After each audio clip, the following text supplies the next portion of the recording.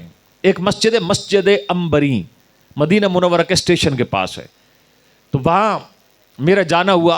اب مجھے اس کی تاریخی پس منظر اس کا معلوم نہیں تھا، تو کتاب میرے پاس میرے شیخ کامل امیر دعوت اسلامی کی کتاب تھی، زیارت مقدسہ یعنی مقامات مقدسہ، وہ زیارت والی کتاب تھی۔ اب وہاں جب اس مسجد کے بارے میں نے پڑھا تو یہ مسجد عنبری آج کل جس کا نام ہے، یہ وہ مقام ہے جب حضور علیہ السلام مکے سے مدینے تشریف لائے، اس مقام پر نبی پاک علیہ السلام نے اہل مدینہ کے لیے دگنی برکت کی دعا فرمائی تھی، جہاں آج مسجد عنبری ہے۔ جب اس کا پس منظر پڑا تو پھر پتہ چلا کہاں کھڑے ہیں۔ ویسے تو مدینہ پاک کا ذرہ ذرہ، ایک ایک ذرہ جو ہے وہ بڑا برکتوں والا ہے، تو یہ مطالعہ کیا کریں، اور ایسی عاشقان رسول کی کتابیں ساتھ لے جایا کریں، کیونکہ جو اکثر گائیڈ لائن دینے والے ہوتے ہیں نا، یہ بھی بس پراپر علماء تو ہوتے نہیں ہیں، نہ ان کی اتنی اسٹڈی ہوتی ہے، کچھ سنی سنائی کچھ باتیں اور کچھ کسٹمر کو تھوڑا ٹائٹ رکھنا۔ تو اللہ پاک کرم فرمائے مستند علماء کی کتابیں لے کر جائیں گے تو انشاءاللہ مقامات مقدسہ کی زیارت کا لطف آ جائے گا۔ حضرت ابراہیم علیہ السلام جبل ابو قبیس پر آئے، اور آپ نے اللہ کے گھر کی حج کی جب دعوت دی تو آپ نے عرض کیا تھا نا، یا اللہ جنگل بیابان پہاڑی پہاڑ، میری آواز کون سنے گا؟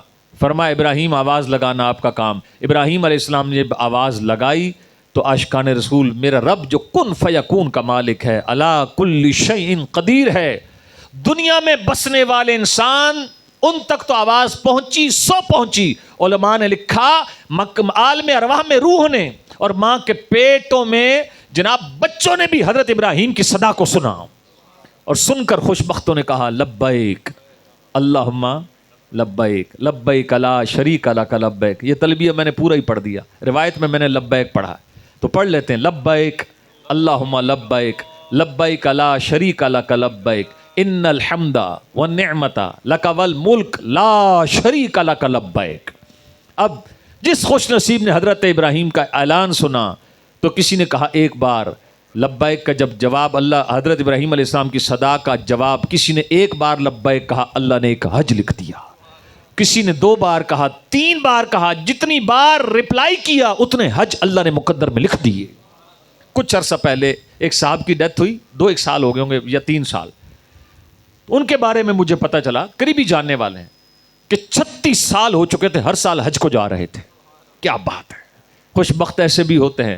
اور عاشقان رسول 36 حج سے مجھے یاد آیا محمد بن منقدر رحمۃ اللہ علیہ، یہ تابعی بزرگ ہیں، اور ماشاءاللہ پڑھے لکھے لوگ بیٹھے ہیں، تابعی کو سمجھتے ہیں جس نے حالت ایمان میں صحابی کا دیدار کیا اور حالت ایمان پر ان کی ڈیتھ ہوئی، وہ تابعی ہیں، تابعی بزرگ ہیں، محمد بن منقدر رحمۃ اللہ علیہ۔ انہوں نے 33 حج کیے۔ جب 33واں حج کیا تو پتہ کیا کہا، الہی ایک حج میرا، ایک حج میری والدہ کی طرف سے، ایک حج میرے والد کی طرف سے، کتنے ہو گئے جی؟ باقی کتنے رہ گئے؟ 30۔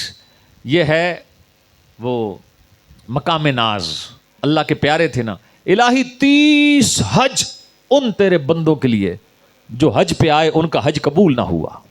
یہ مقام ناز ہوتا ہے، بہت بڑے تابعی تھے محمد بن منقدر، 30 حج ان کے لیے جو آئے ان کا حج قبول نہ ہوا۔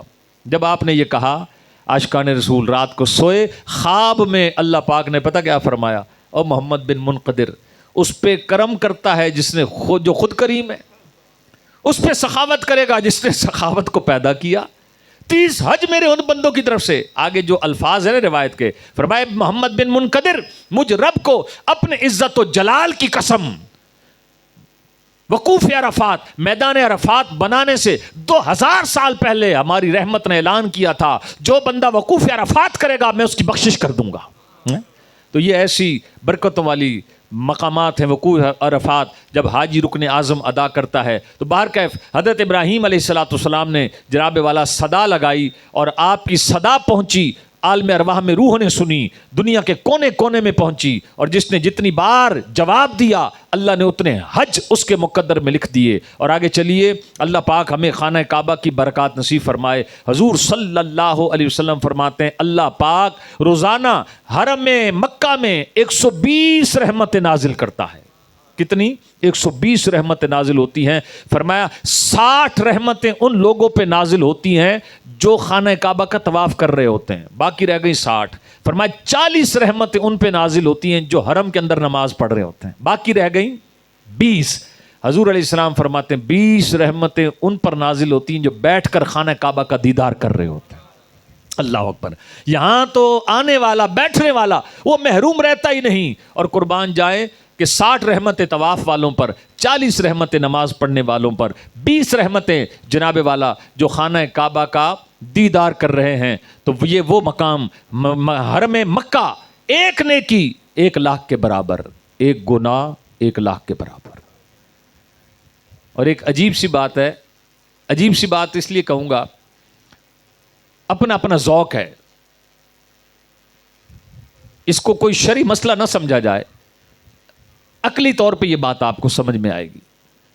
21 دن کا پیکج لگوائیں عمرے پہ جب جائیں، اللہ آپ کو اور مجھے عمرے کی سعادت ہے۔ 28 دن کا لگوائیں، 15 دن کا لگوائیں، 11 دن کا پیکج، اتنے دن کا لگوائیں کہ آپ کا ذوق برقرار رہے،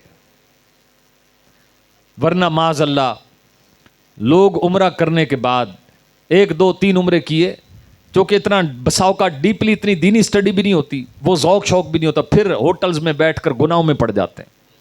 LCD ہر ہوٹل میں لگی ہے ٹائم پاس کرنے کے لیے، پھر اب LCD نہ بھی ہو، موبائل ہر ہاتھ میں آ گیا، پھر نیٹ کے لمبے لمبے پیکج آئے ہیں، عمرہ کرنے کس چکر میں پڑ گئے۔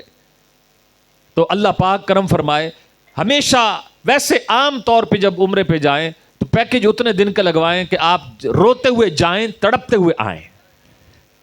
جو عاشق ہوتے ہیں نا، عاشق، کسی عاشق نے کہا جس نے مکہ مدینہ نہیں دیکھا وہ ترستا ہے، جو دیکھ کر آتا ہے پھر وہ تڑپتا ہے، لیکن تڑپ ترس بھی اتنی دیر کی ہو کہ ہم جائیں ذوق کے ساتھ اور اتنے دن کا پیکج لگوائیں۔ اور عاشقان رسول تاکہ ہم ادب معاملہ، پیاس سے گئے تھے اور پیاس سے لوٹ کر آئیں، مزہ آ جائے۔ آئیے عاشقان رسول ایک بڑی پیاری بات یاد آئی، صلح حدیبیہ، فتح مکہ سے 1 سال پہلے جب نبی پاک صلی اللہ علیہ وسلم کم و بیش 1400 صحابہ کرام کا قافلہ لے کر عمرے کے لیے روانہ ہوئے، تو مقام حدیبیہ پر حضور علیہ الصلوۃ والسلام کا قافلہ اس نے پڑاؤ کیا، اور عثمان غنی رضی اللہ تعالیٰ عنہ کو نبی پاک صلی اللہ علیہ وسلم بھیجا کہ جاؤ عثمان، جا کر قریش سے ڈائلاگ کریں اور انہیں کہیں ہم جہاد کے لیے نہیں آئے، ہم عمرے کے لیے آئے ہیں۔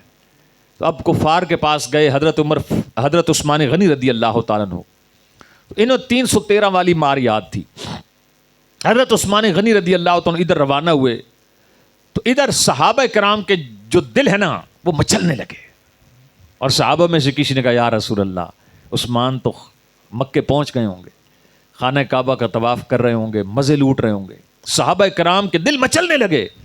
اور ذرا نقطہ نوٹ کیجئے گا، نبی پاک صلی اللہ علیہ وسلم فرمایا، او میرے صحابہ، خدا کی قسم میرے بغیر عثمان عمرہ کر ہی نہیں سکتا۔ اللہ اکبر۔ ادھر عثمان غنی جب تشریف لے گئے، کفار کہنے لگے عثمان اس سال ہم عمرے کی اجازت نہیں دیں گے حضور علیہ السلام اور ان کے قافلے کو، البتہ آپ تشریف لائے ہیں تو آپ عمرہ کر لیجیے، آپ کے لیے تو حرم موجود ہے، حاضر ہے۔ عثمان غنی کا جواب بھی وہی تھا، کہا او کفار مکہ، خدا کی قسم رسول اللہ کے بغیر عثمان عمرہ کرے گا ہی نہیں۔ بہرکیف حضرت عثمان غنی واپس آئے، جب پہنچے حدیبیہ کے مقام پر نبی پاک صلی اللہ علیہ وسلم کے بارگاہ میں، کسی صحابی نے کہا عثمان بڑے مزے لوٹے ہوں گے، عمرے کی سعادتیں پائی ہوں گی، تو آپ نے کہنے والے سے کہا او میرے محبوب کے غلاموں، یہ تم نے تصور کیسے کر لیا کہ نبی پاک کے بغیر عثمان عمرہ کر لے؟ خدا کی قسم پورا سال بھی عثمان حرم میں ٹھہرا رہتا، اپنے آقا کے بغیر عمرہ نہ کرتا۔ اللہ اکبر۔ یہ عشق رسول صحابہ کرام علیہم رضوان کا۔ وہ یاد آیا مجھے قبیلہ بنو دینار کی ایک صحابیہ تھی۔ اللہ آپ کو مدینے جب لے جائے نا تو سامنے احد پہاڑ ہے، میدان احد، حضرت سید الشہداء امیر حمزہ رضی اللہ تعالیٰ کو مزار پر انوار، دیگر جو شہداء احد ہیں وہ پہاڑ وہاں موجود ہے، احد پہاڑ۔ ایک اور نقطہ یاد آ گیا، محبت یہ دل کی کیفیت کا نام ہے. محبت کیا ہے؟ دل کی کیفیت کا نام ہے. اور بڑی اہم بات عرض کروں گا، بعض ہم بے نمازی کو کنڈیم کرتے ہیں، نماز قضا کرنا گناہ کبیرہ، لیکن اگر کوئی محبت رسول کا دعویٰ کرے، حضور علیہ الصلوۃ والسلام کی نعتیں پڑھے، میلاد منائے، کبھی بھی نہ اس کو تنقید نہ کریں، بس یہ چھڑے چھوڑے عاشق بنے ہوئے ہیں، ایسا نہ کریں. اس کو نیکی کی دعوت دے، سمجھائیں. اگر وہ حضور اپنے آقا کی محبت میں، اگرچہ ظاہر نماز تو فرض ہے، اس پر تو کوئی دو رائے ہے نہیں، لیکن نقطہ بڑا پیارا ہے، اس کو سمجھیے گا. پھر بھی کسی کی محبت رسول پر فتویٰ نہ لگائیں. میں کوئی تنقید کی بات نہیں کر رہا. عاشقان رسول محبت پتہ کس چیز کا نام ہے؟ ایک صحابی نے عرض کی، یا رسول اللہ صلی اللہ علیہ وسلم قیامت کب آئے گی؟ میرے آقا نے کیا فرمایا؟ تو نے کیا تیاری کی؟ وہ صحابی عرض کرنے لگے، یا رسول اللہ بہت زیادہ، میں خلاصہ عرض کر رہا ہوں حدیث پاک کا، یا رسول اللہ بہت زیادہ کثرت سے میرے پاس نمازیں نہیں ہیں، مراد نفلی نمازیں، کثرت سے عبادات، نفلی عبادات نہیں ہیں. بس حضور ایک کوالٹی ہے میرے اندر، رب اور اس کے رسول سے محبت کرتا ہوں. تو میرے آقا نے فرمایا، تجھے مبارک ہو جو جس سے محبت کرے گا قیامت کے دن اسی کے ساتھ اٹھایا جائے گا. اب یہاں پر آج وقت ایسا ہے، اللہ ہمیں وہ لوگ نہ دکھائے کہ جو امام حسین رضی اللہ تعالیٰ کے مقابل یزید کو لا کھڑا کرتے ہیں، کمپیئر کرتے ہیں. معاذ اللہ یہاں تک وہ اتنی بڑی جسارت کر جاتے ہیں کہ یہ تو ایک سیاسی جنگ تھی. معاذ اللہ وہ بھی شہزادے، یہ بھی شہزادے، کوئی ڈیبیٹ کرنے کی ضرورت نہیں. مولانا شفیع قاڑوی رحمۃ اللہ علیہ، ان کے پاس ایک شخص آیا، یزید کے حق میں دلائل دینے لگا. آپ نے کہا مقدی مکاؤ، 100 سنار کی ایک. انہوں نے کہا تو گل چھڈ، یزید کی حمایت وغیرہ نہ کر، میں دعا کرتا ہوں تو آمین کہنا، تو دعا کر میں آمین کہتا ہوں. میں دعا کرتا ہوں اللہ قیامت کے دن مجھے امام حسین کے ساتھ اٹھا، تو کہنا آمین. تو دعا کر یا اللہ مجھے قیامت کے دن یزید کے ساتھ اٹھا، میں کہتا ہوں آمین. اتھو ہی نس گیا. اللہ اکبر. اللہ پاک کرم فرمائے. محبت کیا ہے؟ دل کی کیفیت کا نام ہے. اور علم الدین شہید محدث تھا، مفسر تھا، عالم تھا، مبلغ تھا، نعت خوان تھا، لوہاروں کا ایک عام سا نوجوان تھا. اور ڈاکٹر اقبال جیسے بڑے بڑے کہہ گئے، ہم تو سوچتے رہے اور لوہاروں کا بیٹا آج بازی لے گیا. علم الدین شہید رحمۃ اللہ علیہ. احد پہاڑ سے بات چلی تھی.